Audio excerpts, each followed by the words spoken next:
भविष्य की दुनिया पूरी तरह बदल चुकी है। अब लड़कियों को शादी के लिए लड़कों की नहीं बल्कि रोबोट्स की ज़रूरत है, क्योंकि इन रोबोट्स के अंदर इंसानों से भी ज़्यादा प्रेम और इमोशन मौजूद है। तो family member, can I be your robot? Lover robot Shweta के साथ फ्लर्ट करता रहता है। दरअसल यह कोई आम रोबोट नहीं होता, बल्कि इसे खास तौर पर लवर रोबोट के रूप में बनाया गया है, जिसका काम अपने कस्टमर से प्यार भरी बातें करना, फ्लर्ट करना और उसे खास महसूस कराना है। वही सब वह श्वेता के साथ भी कर रहा होता है। इसी बीच श्वेता का बॉस वहां आ जाता है। वह कहता है कि इस रोबोट में एरर है, इसलिए इसे वापस ले लिया जाए। लेकिन श्वेता समझदारी दिखाते हुए कहती है कि ऐसा करने से कंपनी को नुकसान होगा, क्यों ना इस रोबोट को कम कीमत में किसी कस्टमर को बेच दिया जाए। बॉस को यह आइडिया पसंद आ जाता है और वह श्वेता से कहता है कि इसे सेल के लिए तैयार करो, क्योंकि रोबोट्स का लॉन्च बहुत ज़्यादा होने वाला है। लॉन्च की पूरी तैयारी कर ली जाती है। सभी रोबोट्स को क्लाइंट्स के सामने दिखाने के लिए सजाया जाता है, लेकिन श्वेता अंदर से बहुत अंडर कॉन्फिडेंट होती है। हाल ही में उसका ब्रेकअप हुआ है और वह मेंटली डिस्टर्ब भी है। यह बात वह लवर रोबोट को बता देती है। लवर रोबोट उसे दिलासा देता है और फ्लर्ट करते हुए कहता है कि तुम बहुत सुंदर हो, तुम्हें कोई धोखा कैसे दे सकता है।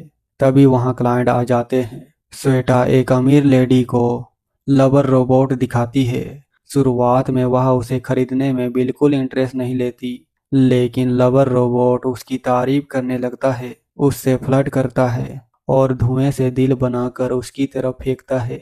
यह देखकर कस्टमर बहुत ज़्यादा इम्प्रेस हो जाती है। इसके बाद लवर रोबोट जानबूझकर अजीब और वल्गर जोक्स सुनाने लगता है, जिससे वह लेडी और ज़्यादा आकर्षित हो जाती है और कहती है कि वह इस लवर रोबोट को खरीदना चाहती है। वह श्वेता से कहती है कि इसे जल्दी उसके घर भिजवा दिया जाए। यह सुनकर श्वेता बहुत खुश हो जाती है, क्योंकि आखिरकार उसने रोबोट को बेच दी है। बाद में जब श्वेता अपने केबिन में काम कर रही होती है, तो लवर रोबोट उसके पास आता है और बताता है कि उसने जानबूझकर उस लेडी के सामने वल्गर जोक सुनाए थे, क्योंकि वह उसके साथ नहीं जाना चाहता था। वह कहता है कि उसे श्वेता पसंद है। यह सुनकर श्वेता घबरा जाती है और उसे डांटकर वहां से भेज देती है। अगले दिन जब श्वेता ऑफिस आती है, तो उसे पता चलता है कि लवर रोबोट्स को क्लाइंट्स के घर से भेज दिया गया है। यह सुनकर वह उदास हो जाती है, क्योंकि जिस तरह से लवर रोबोट उससे बात करता था और फ्लर्ट करता था, वह उससे अच्छा लगने लगा था। कुछ समय बाद श्वेता को लवर रोबोट का एक मैसेज आता है, जिसमें वह कहता है कि तुमसे मिलकर मुझे बहुत खुशी हुई और मैं तुम्हें हमेशा याद रखूंगा। वह उसके लिए एक कविता भी बोलता है, जो श्वेता को बहुत पसंद आती है।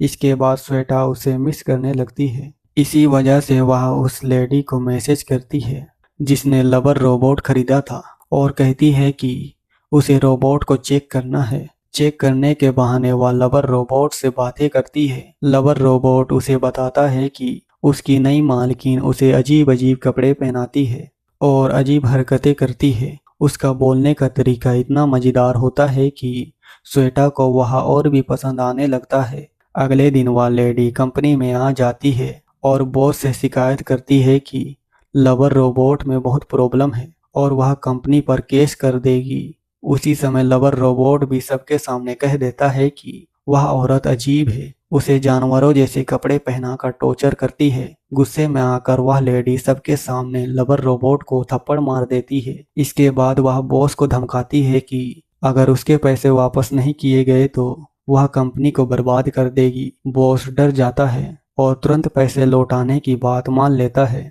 लेडी वहां से चली जाती है। गुस्से में बॉस लवर रोबोट को उठाकर नीचे पटक देता है। यह सब देखकर श्वेता को बिल्कुल अच्छा नहीं लगता।